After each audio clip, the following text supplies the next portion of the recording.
Hello everyone, स्वागत है आपका आपके अपने चैनल एनसीईआरटी सिलेबस में। यह है क्लास 11 फिजिक्स लेक्चर सीरीज़ और आज का वीडियो है फिजिकल वर्ल्ड से पार्ट 2। हमारा आज का पहला टॉपिक होगा फंडामेंटल फोर्सेस ऑफ नेचर। इसके बाद हम पढ़ेंगे टूवर्ड्स यूनिफिकेशन ऑफ फोर्सेस और आज का हमारा थर्ड टॉपिक होगा नेचर ऑफ फिजिकल लॉज। तो सबसे पहले हमें पढ़ना है fundamental forces of nature. Previous lecture में हमने पढ़ा था कि हमारे आसपास जितने भी फिजिकल फिनोमेना हो रहे हैं उनकी स्टडी फिजिक्स में की जाती है।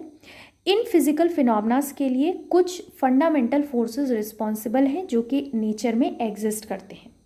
फोर्स के बारे में हम जानते हैं कि किसी भी ऑब्जेक्ट को पुश या पुल करने के लिए, थ्रो करने के लिए, डिफॉर्म या ब्रेक करने के लिए जिसकी नीड होती है उसको क्या बोला जाता है?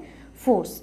इसको हम दूसरी तरीके से भी बोल सकते हैं कि फोर्स की हेल्प से किसी ऑब्जेक्ट की पोजीशन को चेंज किया जाता है, यानी कि उसे पुश या पुल किया जाता है। ऑब्जेक्ट को थ्रो किया जाता है, उसे डिफॉर्म या ब्रेक किया जाता है। अभी तक जितनी भी डिस्कवरीज हुई हैं उनके बेसिस पर ये पता चला है कि हमारे नेचर में 4 फंडामेंटल फोर्स एग्जिस्ट करते हैं। उन फोर्सेस के नाम हैं gravitational force, electromagnetic force, strong nuclear force and week nuclear force. हम इन फोर्सेस के बारे में वन बाय वन स्टडी करते हैं और हमारा सबसे पहला फोर्स है ग्रेविटेशनल फोर्स। ग्रेविटेशनल फोर्स एक अट्रैक्शन का फोर्स होता है या फिर ये अट्रैक्टिव फोर्स होता है। ग्रेविटेशनल फोर्स 2 मासिव ऑब्जेक्ट्स के बीच में एक्ट करता है, यानी कि 2 ऑब्जेक्ट या 2 पार्टिकल्स जिनके पास मास है उनके बीच में एक अट्रैक्टिव फोर्स एक्ट करेगा और उस फोर्स को बोला जाएगा ग्रेविटेशनल फोर्स। ग्रेविटेशनल फोर्स एक यूनिवर्सल फोर्स है। यूनिवर्सल फोर्स का आप एग्जांपल ऐसे समझिए, मानिए आपने 2 ऑब्जेक्ट लिए और उन ऑब्जेक्ट के बीच में ग्रेविटेशनल फोर्स की कैलकुलेशन अर्थ पर की और आपका रिजल्ट आया 5 न्यूटन। अब आप वो ऑब्जेक्ट अर्थ से किसी दूसरे प्लैनेट पर ले जाकर सेम कैलकुलेशन करते हो ग्रेविटेशनल फोर्स की, तब भी दोनों के बीच का जो फोर्स आएगा वो कितना आएगा? 5 न्यूटन। इसका मतलब कि आप यूनिवर्स में कहीं पर भी चले जाएं, ग्रेविटेशनल फोर्स की वैल्यू किन्हीं भी 2 मासिव ऑब्जेक्ट के लिए जो एक यूनिवर्स के एक पार्ट में होगी वही सेम वैल्यू यूनिवर्स के दूसरे पार्ट में भी होगी। तो इसलिए ग्रेविटेशनल फोर्स को एक और नाम दिया गया और जिसको हम क्या बोलते हैं? Universal force. तो ग्रेविटेशनल फोर्स मासेस के बीच में लगता है। तो यूनिवर्स में जितने भी ऑब्जेक्ट हैं, हर ऑब्जेक्ट के पास मास है, तो हर एक ऑब्जेक्ट दूसरे ऑब्जेक्ट पर एक अट्रैक्टिव फोर्स अप्लाई कर रहा है जिसे हम क्या बोलेंगे? Gravitational force. ग्रेविटेशनल फोर्स के बारे में आप क्लास 11th में स्टडी करेंगे। क्लास 11th में चैप्टर नंबर 8 में आप ग्रेविटेशनल फोर्स के बारे में डिटेल में पढ़ेंगे।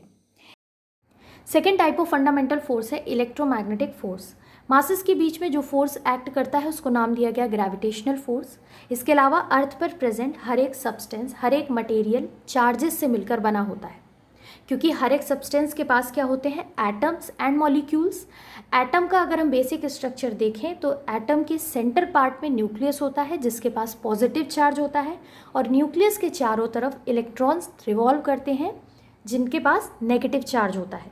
तो चार्जेस के बीच में या चार्ज्ड पार्टिकल्स के बीच में जो फोर्स एक्ट करता है उसको नाम दिया गया इलेक्ट्रोमैग्नेटिक फोर्स। अगर चार्जेस रेस्ट पर हैं तो वो चार्जेस इलेक्ट्रिक फोर्स फील करते हैं। इलेक्ट्रिक फोर्स के बारे में सबसे पहले कूलॉम ने बताया, जिनके नाम पर इलेक्ट्रिक फोर्स को कूलॉम्स लॉ भी बोला गया। अगर चार्जेस मोशन में हैं तो मूविंग चार्जेस अपने चारों तरफ मैग्नेटिक इफेक्ट जनरेट करते हैं। इसके अलावा कोई चार्ज अगर मैग्नेटिक फील्ड में मूव कर रहा है तो वो मूविंग चार्ज एक अलग तरह का फोर्स एक्सपीरियंस करता है और उस फोर्स को बोला गया मैग्नेटिक फोर्स। तो ये था हमारा second fundamental force. Third fundamental force है स्ट्रॉन्ग न्यूक्लियर फोर्स। अगर हम माइक्रोस्कोपिक स्केल की बात करें तो जितने भी न्यूक्लियर फिनोमेना है वो किसके अंडर आते हैं? माइक्रोस्कोपिक स्केल के अंडर। माइक्रोस्कोपिक लेवल पर प्रोटॉन और न्यूट्रॉन्स को जो फोर्स बाइंड करके रखता है वो ना तो ग्रेविटेशनल फोर्स होता है ना ही इलेक्ट्रोमैग्नेटिक फोर्स होता है। तो ये पता चला कि एक नया फंडामेंटल फोर्स भी नेचर में एग्जिस्ट करता है जो प्रोटॉन्स और न्यूट्रॉन्स को बाइंड करने के लिए रिस्पॉन्सिबल है। इस फोर्स को हम स्ट्रॉन्ग इसलिए बोलते हैं क्योंकि सारे फंडामेंटल फोर्सेस में न्यूक्लियर फोर्स स्ट्रॉन्गेस्ट फोर्स होता है। न्यूक्लियर फोर्स की डायमेंशन बहुत कम होती है। कितनी होती है? 10⁻⁻15 मीटर के अप्रॉक्स। इसका रीज़न ये है कि न्यूक्लियर फोर्स किन्हें बाइंड करता है? न्यूक्लियॉन्स को। न्यूक्लियॉन्स कहाँ पाए जाते हैं? न्यूक्लियस में। और न्यूक्लियस की रेंज ही कितनी होती है? Approximate 10⁻⁻15 metre. ये था हमारा थर्ड फंडामेंटल फोर्स। इसके अलावा फोर्थ फंडामेंटल फोर्स है weak nuclear force. Microscopic level पर मैंने आपको बताया कि जो न्यूक्लियॉन्स को बाइंड करता है वो होता है स्ट्रॉन्ग न्यूक्लियर फोर्स। इसके अलावा बहुत सारे माइक्रोस्कोपिक फिनोमेना न्यूक्लियर लेवल पर होते हैं जिनके लिए एक और अलग तरह का फोर्स रिस्पॉन्सिबल होता है। वो फोर्स स्ट्रॉन्ग न्यूक्लियर फोर्स से डिफरेंट होता है और स्ट्रॉन्ग न्यूक्लियर फोर्स के कंपैरिजन में वीक होता है। इसलिए इस फोर्थ फंडामेंटल फोर्स को नाम दिया गया वीक न्यूक्लियर फोर्स। ऐसा ही एक माइक्रोस्कोपिक लेवल और न्यूक्लियर स्केल पर एक फिनोमेना होता है बीटा डिके, जिसके लिए वीक न्यूक्लियर फोर्स रिस्पॉन्सिबल है। बीटा डिके समझने से पहले हम डिके प्रोसेस समझेंगे। हमें अर्थ पर प्रेजेंट किसी भी एलिमेंट या फिर इस यूनिवर्स में प्रेजेंट किसी भी चीज़ का एक बेसिक नेचर पता होना चाहिए कि हर एक एलिमेंट, हर एक सब्सटेंस स्टेबिलिटी में रहना चाहता है या अपनी मिनिमम एनर्जी में रहना चाहता है। न्यूक्लियर लेवल की अगर बात करें तो मानिए अगर कोई न्यूक्लियस स्टेबिलिटी को गेन करना चाहता है तो वो अपने अंदर से कुछ एक्स्ट्रा पार्टिकल्स को एमिट करेगा और स्टेबल हो जाएगा। इस एमिट करने की ही प्रोसेस को क्या बोला जाता है? Decay process. अगर कोई न्यूक्लियस इलेक्ट्रॉन और एक अनचार्ज्ड पार्टिकल्स न्यूट्रिनो को एमिट करता है तो इस तरीके के डिके को बोला जाता है बीटा डिके। तो बीटा डिके के लिए जो फोर्स रिस्पॉन्सिबल था वो स्ट्रॉन्ग न्यूक्लियर फोर्स से डिफरेंट था और इसको नाम दिया गया वीक न्यूक्लियर फोर्स। ये फोर्स स्ट्रॉन्ग न्यूक्लियर फोर्स से वीक है, but week nuclear force gravitational force और इलेक्ट्रोमैग्नेटिक फोर्स से काफ़ी ज़्यादा स्ट्रॉन्ग फोर्स होता है।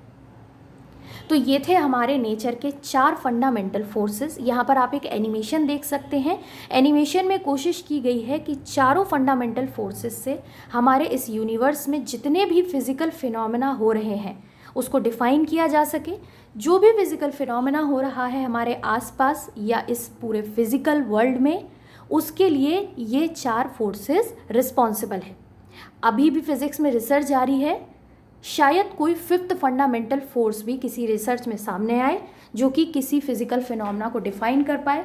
और उस 5th फंडामेंटल फोर्स की ज़रूरत इसलिए पड़ेगी क्योंकि बाकी फिर सारे चारों फंडामेंटल फोर्स उस पर्टिकुलर फिनोमेना को शायद डिफाइन ना कर पाए। ठीक है, तो फिज़िक्स में कुछ भी सर्टेन नहीं है। अगर कोई नया कॉन्सेप्ट या नया लॉ या नया फोर्स ऐड होता है तो वो फिर उसकी कैटेगरी में आगे बढ़ता चला जाता है और हम उसके बारे में फिर पढ़ते हैं। फंडामेंटल फोर्सेस बढ़ने के बाद हमारा नेक्स्ट टॉपिक है टुवर्ड्स यूनिफिकेशन ऑफ फोर्सेस। जैसा कि मैंने आपको लेक्चर 1 में बताया था कि फिजिक्स का मेन थ्रस्ट क्या है? यूनिफिकेशन। तो जितने भी अभी तक हमने फंडामेंटल फोर्सेस पढ़े तो इनमें से कुछ फोर्सेस को यूनिफाई किया जा चुका है। जैसे कि न्यूटन ने टेरेस्ट्रियल और सेलेस्टियल दोनों डोमेन को एक किया। इन दोनों डोमेन्स की स्टडी किस एक फोर्स के अंडर की जाने लगी? Gravitational force. इसके अलावा ऑरस्टेड और फेराडे नाम के 2 फिजिसिस्ट हुए जिन्होंने इलेक्ट्रिसिटी और मैग्नेटिज्म को मिलाकर एक सिंगल ब्रांच या एक सिंगल फोर्स दिया जिसका नाम रखा गया इलेक्ट्रोमैग्नेटिक फोर्स। रिसेंट रिसर्च में अभी इलेक्ट्रोमैग्नेटिक फोर्स और वीक न्यूक्लियर फोर्स का भी यूनिफिकेशन हो चुका है और यूनिफाइड फॉर्म में इनको बोला जाता है इलेक्ट्रोवीक फोर्स। हमारा आज का लास्ट टॉपिक है nature of physical laws. Physicist ने लगातार यूनिवर्स को एक्सप्लोर किया, चाहे वो माइक्रोस्कोपिक स्केल पर हो या मैक्रोस्कोपिक स्केल पर हो। लगातार नई नई डिस्कवरीज फिजिक्स में फिजिसिस्ट करते रहे। जब नई नई डिस्कवरी हुई तो नेचर के बहुत सारे फैक्ट्स हमारे सामने आए। हमेशा ये कोशिश रही कि हमारे आसपास जितने भी फिजिकल फिनोमेना हो रहे हैं उनको डिफाइन करने के लिए एक लॉ इस्टेब्लिश किया जाए। जनरली वो लॉ किस फॉर्म में हो? मैथमेटिकल इक्वेशन के फॉर्म में हो। तो अभी तक कई सारे ऐसे फिजिकल लॉज डिस्कवर हो चुके हैं जो कि बहुत सारे फैक्ट्स को डिफाइन करते हैं या फिर बहुत सारे फिजिकल फिनोमेनास को डिफाइन करते हैं। तो इन फिजिकल लॉज का क्या बेसिक नेचर होता है, फिजिकल लॉज लिखते टाइम क्या चीज़ें ध्यान में रखी जाती हैं, तो आपको इसमें मेनली याद रखना है कंजर्वेशन लॉज। कंजर्वेशन का मतलब होता है कोई एक फिजिकल क्वांटिटी जो कि थ्रू आउट द एक्सपेरिमेंट या through out the phenomena constant रहेगी। सबसे पहली क्वांटिटी होती है एनर्जी। जब फिजिकल लॉ इस्टेब्लिश किए गए, फिजिकल फिनोमेनास की स्टडी की गई, डिफरेंट एक्सपेरिमेंट किए गए, तो एक कंक्लूजन निकाला गया कि जो यूनिवर्स की एनर्जी है वो कांस्टेंट है या कंजर्व है। एनर्जी को एक फॉर्म से दूसरी फॉर्म में कन्वर्ट तो किया जा सकता है, बट एनर्जी को इस यूनिवर्स में ना ही जनरेट किया जा सकता है ना ही डिसअपीयर किया जा सकता है। तो फिजिकल लॉ अगर हम किसी एक फिनोमेना के लिए लिख रहे हैं तो हमें ये उसमें याद रखना है कि एनर्जी एक ऐसी क्वांटिटी रहेगी जो कि through out that phenomena constant रहेगी, वो एक फॉर्म से दूसरे फॉर्म में बदलती रहेगी, बट कभी भी एनर्जी डिसअपीयर नहीं होगी। ठीक है, तो अभी तक जितने भी एक्सपेरिमेंट हुए हैं उनमें आज तक यही प्रूफ हुआ है कि एनर्जी हर एक एक्सपेरिमेंट में, हर एक फिनोमेना में कांस्टेंट या कंजर्व रहती है, चाहे वो फिनोमेना माइक्रोस्कोपिक लेवल पर हो या फिर मैक्रोस्कोपिक लेवल पर। तो किसी भी फिजिकल लॉ में हमें पता चला कि एनर्जी कंजर्व होती है। इसके अलावा और भी कई सारी क्वांटिटीज़, फिजिकल क्वांटिटीज़ धीरे धीरे पता की गई कि और भी कौन सी क्वांटिटीज़ हैं जो कि एक पर्टिकुलर फिजिकल फिनोमेना या किसी भी एक्सपेरिमेंट में कांस्टेंट रहती हैं। तो उनका एग्जाम्पल है मास, लीनियर मोमेंटम, एंगुलर मोमेंटम। बहुत सारी स्टडीज़ की गई जिनसे पता चला कि एनर्जी के अलावा बॉडी का मास भी एक फॉर्म से दूसरे फॉर्म में कन्वर्ट किया जा सकता है, बट ना ही मास को क्रिएट किया जा सकता है ना ही डिसअपीयर किया जा सकता है। फिजिक्स की स्टडी आगे बढ़ती गई और कुछ समय बाद Einstein theory of relativity I. Einstein theory के पहले ये माना जाता था कि किसी भी फिनोमेना में मास एक ऐसी क्वांटिटी है जो कि कंजर्व रहेगी, क्योंकि मास को ना क्रिएट किया जा सकता है ना ही डिसअपीयर किया जा सकता है। बट आइंस्टाइन थ्योरी ने ये बताया कि मास एक अलग डिफरेंट क्वांटिटी नहीं है, बल्कि वो भी एनर्जी का एक फॉर्म है। उन्होंने एक रिलेशन दिया E=mc², very popular relation in physics. इसमें बताया गया कि मास एक्चुअली में क्या है, एनर्जी के इक्विवेलेंट होती है। ठीक है, तो मास एनर्जी के इक्विवेलेंट होती है, तो इसका क्या मतलब है? इसका मतलब ये है कि अगर हमारे पास मास है और अगर हम उसे c² यानी कि स्पीड ऑफ लाइट के स्क्वायर से मल्टीप्लाई करते हैं तो उससे हमें क्या मिलेगी, एनॉर्मस अमाउंट ऑफ एनर्जी। तो इसके बारे में भी आप डिटेल में क्लास 12th में पढ़ेंगे। अभी के लिए आप ये जानिए कि बहुत सारे फिजिकल फिनोमेना होते हैं, चाहे वो मैक्रोस्कोपिक लेवल पर हो या वो माइक्रोस्कोपिक लेवल पर हो, उनके लिए फिजिकल लॉज इस्टेब्लिश किए गए। उन फिजिकल लॉज को इस्टेब्लिश करते समय कंजर्वेशन लॉ के बारे में ध्यान रखा गया। कंजर्वेशन लॉ से ये पता चला कि इस यूनिवर्स में कुछ फिजिकल क्वांटिटीज़ ऐसी हैं जो कि थ्रू आउट द फिनोमेना और थ्रू आउट द एक्सपेरिमेंट हमेशा कांस्टेंट रहती हैं। ठीक है, तो यहाँ पर आप दो एनिमेशन देख सकते हैं।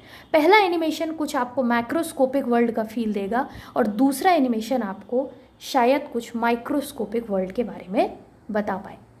तो ये था हमारा फर्स्ट चैप्टर फिजिकल वर्ल्ड। आगे आने वाले चैप्टर में हम स्टार्ट करेंगे अपना क्लास 11 फिजिक्स का सेकेंड चैप्टर।